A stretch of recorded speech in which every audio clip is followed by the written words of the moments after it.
Have you ever wondered how ancient humans knew the time without clocks, watches, calendars, or even numbers? Today, a single glance at your phone tells you exactly what time it is: 7:43, 2:15, 11:58. But for almost all of human history, none of that existed.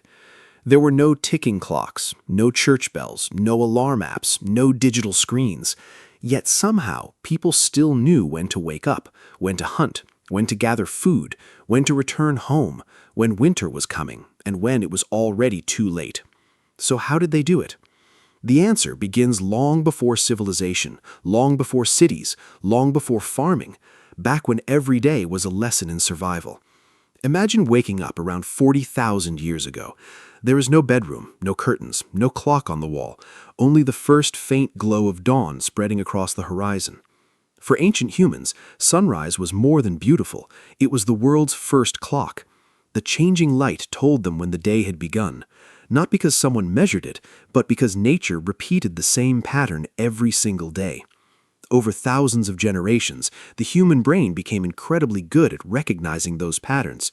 The color of the sky mattered, the position of the sun mattered, even the length of shadows mattered. Without realizing it, they were reading nature like a giant clock face, and that clock never needed winding. As the sun climbed higher, shadows became shorter. When shadows almost disappeared beneath a person, midday had arrived. As shadows stretched again, evening was approaching.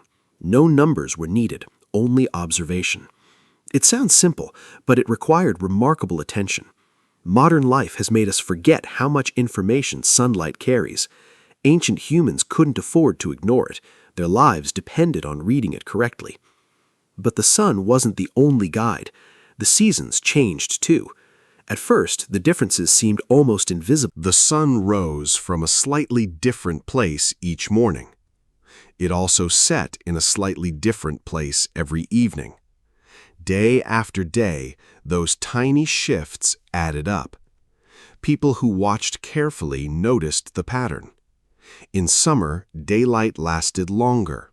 In winter, darkness arrived much sooner. These changes became powerful signals. Longer days meant warmth. Shorter days warned that cold weather was coming. Food would soon become harder to find. Animals would migrate. Plants would disappear. Preparation had to begin before hunger arrived. This understanding wasn't written in books, it lived in memory. Parents taught children. Grandparents shared stories. Knowledge survived because people remembered. Memory became humanity's first calendar. But what happened when the sun disappeared? Night created a new challenge. Without daylight, how could anyone tell the time? The answer was hanging above their heads: the moon.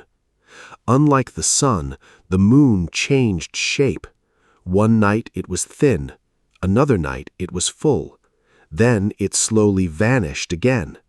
These repeating phases formed one of the oldest natural calendars ever known.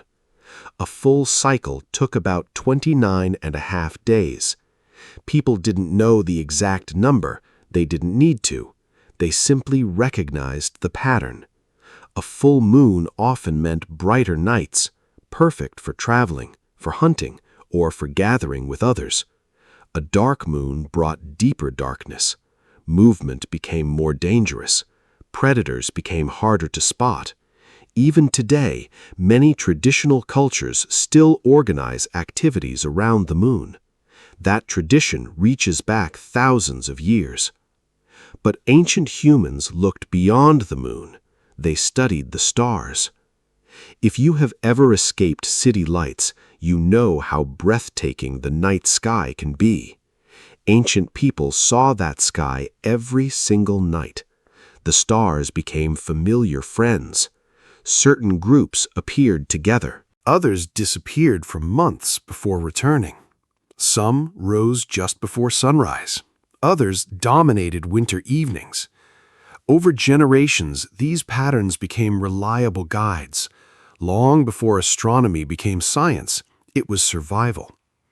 One particular group of stars might signal the arrival of colder weather. Another could announce the beginning of an animal migration.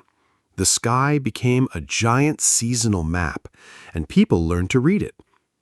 Then there were the animals themselves. Nature keeps time in countless ways. Birds begin singing before sunrise. Insects become louder at dusk. Many flowers open only during daylight. Others bloom at night. Ancient humans noticed all of it. If certain birds started calling, dawn was close. If insects filled the air with sound, evening had arrived. Even without looking at the sky, nature whispered the time. Animals also revealed the changing seasons. Some birds migrated, others returned. Deer grew new antlers. Fish appeared in rivers. Every event carried a message. To ancient humans, these weren't random changes. They were reminders. Nature was constantly speaking. You simply had to listen. Even trees helped. Leaves changed color, flowers appeared, fruit ripened, seeds fell. Every stage revealed where the year stood. Eventually, humans began making time visible, not with clocks, but with memory, observation, and simple markers. Some communities placed stones where the sun rose during important times of the year. Months later, the sunrise would shift. The changing position became another calendar. Others carved marks into wood or bone. Nobody knows exactly what every mark meant. Some may have counted days, others may have tracked the moon. But the idea was the same. Humans wanted to remember, because remembering meant surviving. Then something remarkable happened. People settled down. Farming began. Now timing became even more important. Plant too early and crops might die. Plant too late and winter could arrive before harvest. Watching nature was no longer just useful, it became essential. Eventually, calendars appeared, then clocks, then watches. Today, our phones tell us the exact second. But that ancient way of thinking never completely disappeared. Farmers still watch the seasons, fishermen still watch the moon, gardeners still follow nature's rhythms, and almost everyone instinctively notices when the days begin getting longer or shorter. Perhaps our ancestors never truly stopped teaching us. Maybe every sunrise still speaks to us. Maybe every full moon still captures our attention for the same reason it captured theirs. Not because we need to survive, but because millions of years of evolution shaped our minds to notice these patterns. Long before clocks existed, nature was already keeping perfect time. Humans simply learned how to read it. And perhaps that's why, even today, watching a sunset feels strangely meaningful. Somewhere deep inside, we remember what our ancestors once knew. Want to discover more hidden stories from the lives of ancient humans? Subscribe and join us for the next journey into our forgotten past.